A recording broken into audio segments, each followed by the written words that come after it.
లోపలికి వెళ్ళిపోయింది. మొత్తం భూమి నీరు కలుషితం అయిపోయింది. కనీసం రక్షిత మంచినీరు కావాలి. మట్టి దవ్వేస్తా ఉన్నారు. ఎక్కడికెళ్ళి మనకు మడ అడవులు రక్షణ, రేపల్లికి మడ అడవులు రక్షణ, తుఫాన్లు రాకుండా ఆపుతాయి. అలాంటి మడ అడవులను కూడా మనకి ఛేదించి తీసేసి తీర ప్రాంతానికి రక్షణ లేకుండా చేస్తున్నారు. ఏదైనా మాట్లాడితే కూర్చోబెట్టి అమర్నాథ్ గౌడ్ చనిపోతే మోపిదేవి వెంకటరమణ గారు వచ్చి 10 లక్షల రూపాయలు క్యాష్ పట్టుకొచ్చేలా చూపిస్తారు. ఏమర్థం చేసుకుంటాం? అంటే ఒక 15 ఏళ్ల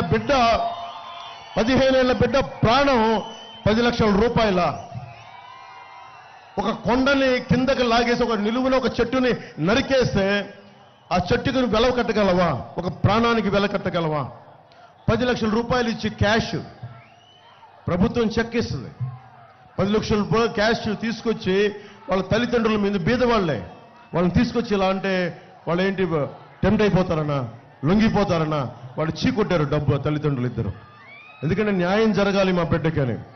నేను లా అండ్ ఆర్డర్ నేను చెప్తున్నాను మీకు, కూటమి ప్రభుత్వం చాలా బలమైన లా అండ్ ఆర్డర్ సిచ్యువేషన్ తీసుకొస్తుంది. ఒక్క ఆడబిడ్డకు కానీ ఎవరికైనా సరే అన్యాయం జరిగితే హోంమంత్రికి సంబంధం లేదు. ఒక బలమైన కానిస్టేబుల్ కూడా వాళ్ళని ఎదిరించే స్థాయికి అంత బలోపేతం చేస్తాం పోలీస్ వ్యవస్థని.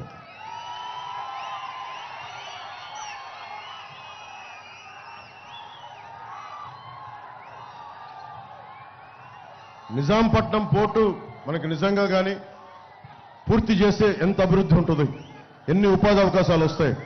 ఇవన్నీ చేయాలంటే చాలా గ్రేట్ స్టెబిలిటీ కావాలి మనకి.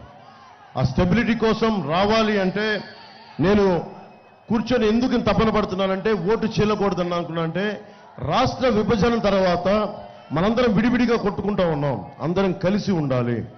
2014 నుంచి నా తపన ఇదే. అందరం కలిసి ఉంటే తప్ప, మెజారిటీ పార్టీలు కలిసి ఉంటే తప్ప మన గ్రామాలు మీరు చూడండి. ఆ రోజు నేను చంద్రబాబు గారికి అండగా ఉండగానే ఎంత బలమైన ఒక ప్రశాంతమైన వాతావరణం వచ్చింది. ఇంకా ఈ సమాజంలో సాటి మనిషి కోసం నిలబడగలిగే వాళ్ళు ఒక సమూహం ఇంకా ఉంది అని ఒక భావన కలిగేది. ఇది నేను ఆయనకి చేసింది కాదు, అది మనందరికీ మనం చేసుకున్నది. అరే నీ కష్టం ఉంటే నేను వస్తా, ఈయన కష్టం ఉంటే ఇదిగో ఆయన వస్తారు, నేను వస్తాం. ఇలా ఒకరికొకరు. అమర్నాథ్ గౌడ్ కుటుంబానికి కష్టం వస్తే మేము బయటకు వస్తాం.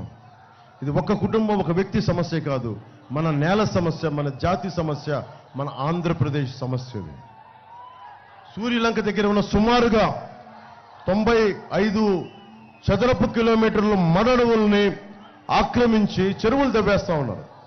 1 ఎకరం కాదు, 2 ఎకరాలు కాదు, 95 చదరపు కిలోమీటర్లు. ఇప్పటికీ 1500 హెక్టార్లు తవ్వేశారు. ఎందుకని తపన పడుతున్నావు అంటే నువ్వు మడ అడవుల్ని సృష్టించలేవు. నువ్వు మడ అడవుల్ని సృష్టించలేవు.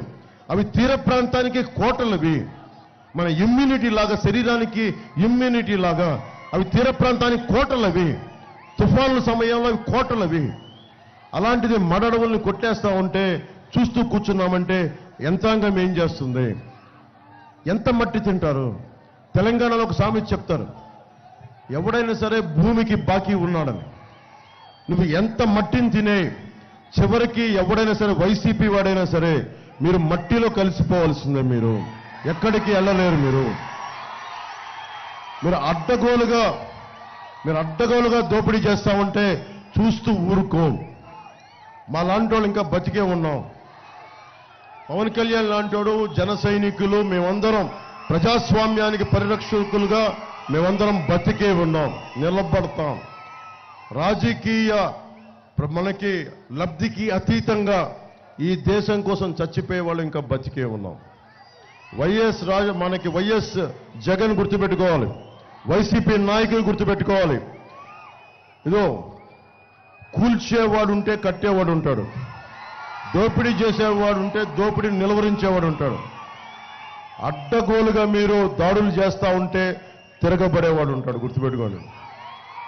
కాలం అందరికీ అన్ని అవకాశాలు ఇస్తుంది. ఇప్పుడు దాకా మీరు 5 సంవత్సరాలు ఇచ్చారు, సంతోషం. జగన్ ఒకటే అడిగాడు, ఒక్క ఛాన్స్ ఇమ్మన్నారు.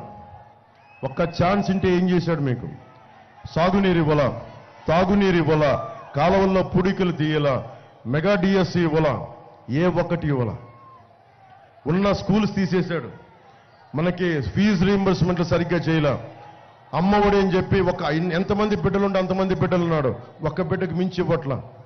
ఇవన్నీ కాకుండా మేము ఒకటే చెప్పాం, మీరు మేనిఫెస్టో చూడండి.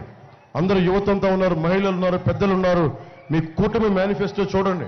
మేము బాధ్యత తీసుకుంటాం, జవాబుదారీతని వహిస్తాం. దివ్యాంగులను కూడా బెదిరిస్తాం. దివ్యాంగులు కూడా బెదిరిస్తున్నారు వీళ్ళు.